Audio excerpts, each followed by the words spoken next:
What's up guys, my name is Jake and welcome to Cancelled, episode 6. This is the show where we look into everything and anything that was eventually cancelled. I've talked about the never-built Disney Westcott Park in California, which is now California Adventure, before, and I never really got the opportunity to mention that Westcott was sort of a second choice for Disney if they didn't get their way on the first. And this was a project that was arguably much more ambitious. This wasn't some Disney pipe dream that had little support in the company. No, this was a fully fledged conceptual park and entertainment complex planned to be built where the Queen Mary is currently docked in Long Beach, California. Let's take a look at the cancelled Port Disney. The story behind this goes all the way back to the 1950s, while Walt Disney had been pouring funds into the construction of Disneyland.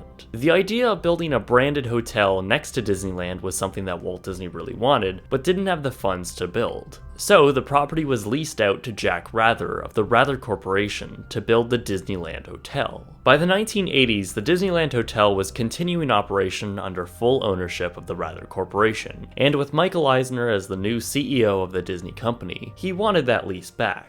After Jack Rather's refusal to sell the lease, in 1987, after the death of Jack and his wife, the Walt Disney Company had purchased the Rather Corporation. This meant Disney now had full ownership of the Disneyland Hotel for the first time in 32 years. But it also meant that Disney now had the lease to one other very interesting property in Southern California, and that was the Queen Mary vessel and her surrounding land in Long Beach, around 15 miles from the park. Now, Disney held on to this land, continuing to operate the Queen Mary attraction through the rest of the 1980s, secretly drawing up concepts of what could be for this land. The Queen Mary property encompassed 55 acres of land. However, more importantly, Disney had the rights to develop up to 236 acres of existing bay. Meanwhile, in Burbank, the Walt Disney Company was expanding their park division rapidly. Walt Disney World was growing exponentially with the opening of MGM Studios and many new resorts. Euro Disneyland was on its way in France, and it was time for Disneyland, where it all started, to receive an expansion. This meant the mystery surrounding of what the company might do with its new property in Long Beach was finally over. In 1990, the Walt Disney Company had officially announced their preliminary conceptual plans for the Queen Mary site with what they called Port Disney. Now, ambitious honestly doesn't do it justice. This concept contained an entire new theme park, several hotels, and so much more. And this project was absolutely enormous at the estimated price of $3 billion. And that's just the price for likely the first phase of this. So let's take a look at what exactly this master plan encompassed, and I'll start at the northern end of the site. 3 hotel resorts were planned to be built off of East Shoreline Drive. There was the Marina Hotel, located adjacent to the downtown Long Beach Marina, the Tidelands Hotel, and the Shoreline Hotel, a resort that would actually be constructed within its own bay and connected to the Shoreline Aquatic Park. Moving south past the Queensway Bay would sit the Canal Hotel, which rhymes. The name, like its location, is from the ending of the Los Angeles River, which it's situated on. It would also feature a newly constructed marina. Traveling down Harbor Scenic Drive would be the new location of the Queen Mary. Moved around 700 feet northwest on Scenic Drive, the classic vessel would remain an iconic tourist attraction and I'm pretty sure a hotel. This would be the continuation of the connection between everything in Port Disney, and right next to the Queen Mary would be the 500-room Port Hotel,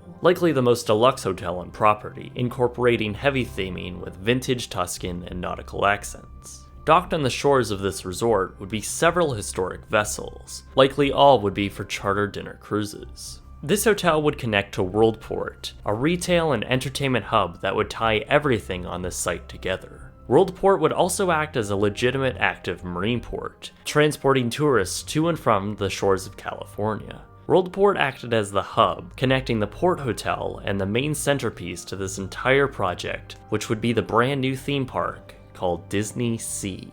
At the center of this brand new theme park would be an incredible structure with striking futuristic architecture, almost nautical in appearance. This would act as the park's educational component, as the whole structure would act as an enormous aquarium. It would be called Oceana, and would have allowed guests to see, touch, smell, and hear the world of water. Based around the Oceana hub would be several themed lands based on various ports of call throughout history and folklore. These respected lands had various thrilling and interesting attractions. Towards the back of the park would be an enormous mountain, likely having a coaster of some sorts within. Other sections of the park would have included a research center where guests would have been able to interact with the nation's top marine scientists and experience a fully operational marine laboratory. A recreation of the vintage Long Beach amusement park with Ferris wheel and roller coaster would have been built, and on the shores of the park would sit an outdoor amphitheater for water shows. While like any early conceptual plan, several things had changed attraction and naming-wise. Smaller details, but the core of Disney Sea would always remain the same. Finishing off Port Disney is the cruise ship terminal and pier. Capable of docking 5 cruise ships, of size in the early 90s, this would have allowed massive cruise ships to dock at Port Disney. This would have also likely become the new hub for Disney Cruise Line if the project lasted any longer. At the southern end of the site, a brand new 15-acre park and marina would be built, with public access to both those amenities and several expansive fishing piers. A monorail system would connect all 5 Disney hotels and circle through Disney Sea, and just adjacent to the park would be the main parking structure. A large section of the project, including the entirety of Disney Sea, would have to be built on the water, which meant Disney would have to fill in a portion of around 230 acres of earth for which these structures would be built on. Port Disney was expected to employ 33,500 people in the area and attract 10 million guests in its first year and 13 million the following. The first phase of this project was expected to be completed around the year 2000, and the second phase by 2010. Obviously, this project was extremely ambitious, but so is the concept for Walt Disney World or even Euro Disneyland, so the company was more than capable of pulling this off. Port Disney sounded amazing. It had plenty of beautiful resorts, continued the preservation and incorporation of the Queen Mary and other historical vessels, its unique themes across everything, and of course the gorgeous Disney Sea Park, set out to outdo any existing theme park. So why was this project ultimately cancelled? Well, when the concept was first announced, Long Beach City Council members loved the idea. And why wouldn't they? An enormous entertainment company synonymous with quality and care is willing to redevelop land next to extremely heavy industry? Yeah, sure. It also helped that Disney's project was estimated to indirectly generate $1.7 billion for the local economy. However, Port Disney certainly had its critics, and there were a few very understandable core concerns residents and city officials had against the project. While some, like what Disney's long-term plans were for the Queen Mary and what the influx of new hotels might do to the local ones, were less pressing issues, very legitimate concerns like how this would affect traffic in the already congested areas, how the city would be paying for half of the infrastructure work costs, and the environmental impact Disney might be doing with the immense landfill needed for the park. That last point I don't really agree with though. While yes, it might be displacing local wildlife, the area as it wasn't really a nature-friendly site to begin with. I mean, at the end of the day, what would you rather this area be? This or this? Honestly, the city was a little split on whether this was a good or bad idea. The Los Angeles Times was quoted saying, "It's difficult to determine a consensus of opinion on Disney and Long Beach." By March of 1991, the California Coastal Commission joined the opposition of the proposed landfilling and rejected Disney's proposal, claiming that the company was not allowed to create land for recreational use. Disney then tried to sponsor a bill that would grant them special permission around this ban. However, that bill had a hard time finding support and was postponed several times. On top of this, the shipping company Maersk had recently renewed their contract with the port in 1991, however added a clause which would allow them to terminate their contract if Disney interfered with their company and their operations. This whole project just turned into a gigantic mess, and despite Disney attempting to work around some of the issues and evolve the concept, deals just weren't panning out the way the company had hoped. With its enormous budget, its sketchy logistics with the existing infrastructure, and all the public and environmental opposition, in November of 1991, the Walt Disney Company had officially canceled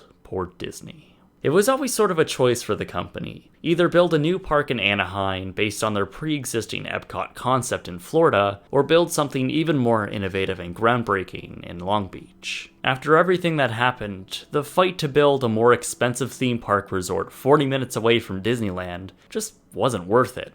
So Michael Eisner wanted to pursue the other new concept, Westcott, a park concept that I've also done a video on that also met a similar fate. Disney finally built another park on the West Coast in 2001, with the opening of Disney's California Adventure. Not really a great compromise between either projects. However, as the Disney Sea concept never got off the ground in California, it was, however, passed on to the Oriental Land Company, who owns Tokyo Disneyland, as they were looking to expand with another park. In 1996, 5 years after the project in Long Beach was cancelled, the Oriental Land Company and Disney announced that Tokyo's next Disney park would be called Tokyo Disney Sea. And by 2001, the 176-acre park opened at the cost of just over $3 billion.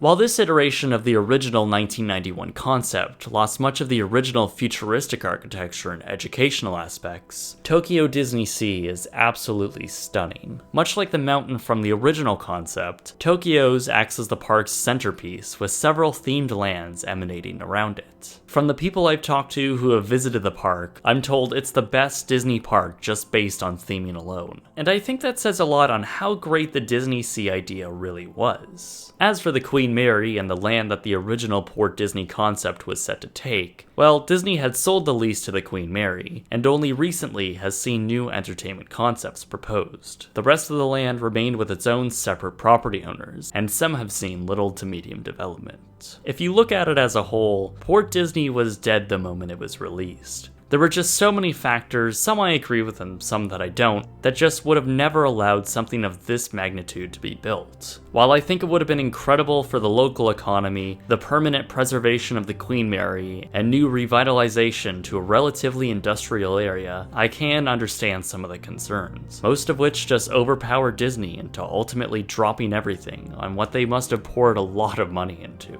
Though, unlike other Disney cancelled projects, this concept, in a pretty intact form, saw new life in Japan, and instantly became one of, if not the best Disney park ever built. All of which based off the original, cancelled, Port Disney Master Plan. If you like what I'm doing with these types of videos and you want to support me further with some exclusive perks like having your name at the end of the video, weighing in on the next topic I cover, or seeing videos early, please consider donating to my Patreon page. Anyway guys, my name is Jake, follow us on Twitter, Instagram, and Snapchat, and thank you very much for watching.